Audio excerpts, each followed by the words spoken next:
Children, now we will discuss distributive property.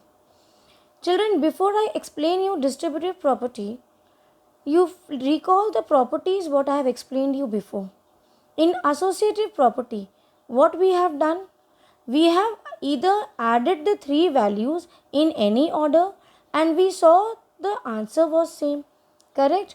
Or we have taken the three numbers and multiplied it. The answer was same if you add or multiply it in any order. Even in commutative property, we have seen that if you take two numbers, you add first with the second, that is 2 plus 3, or second with the first, that is 3 plus 2.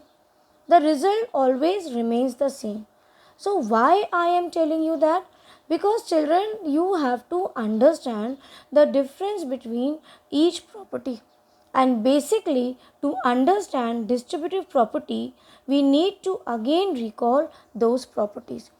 In those properties, children, we were individually either adding all the three numbers or multiplying all the three numbers in any order, correct? But in distributive property, we do both the operations simultaneously.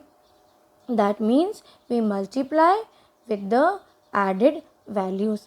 This is why, children, it is also called as distributivity of multiplication over addition. Children, this note what you can see in the recording.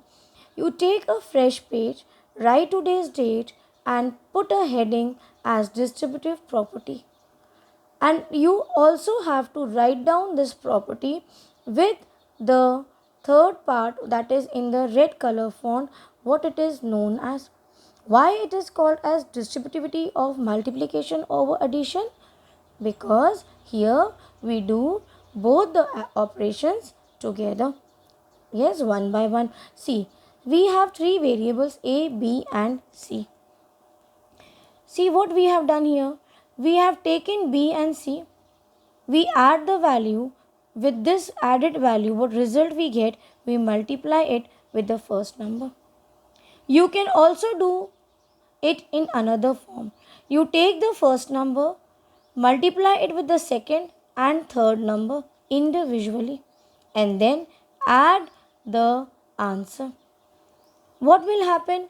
You will see if you take A into B plus C, or you apply the formula A into B plus A into C, your answer will remain the same. Children, you need to learn this property. This is very important property. And not even this property, children, even the rest of the properties what we have learned, this will continue with you till class 8th. Children struggle in 7th and 8th also again to understand the property, because at the very beginning when this property is being explained, they don't understand. So I want you all to be very honest with yourself. If you have a bit of doubt in understanding, you will please text me, respond me as soon as you see the video.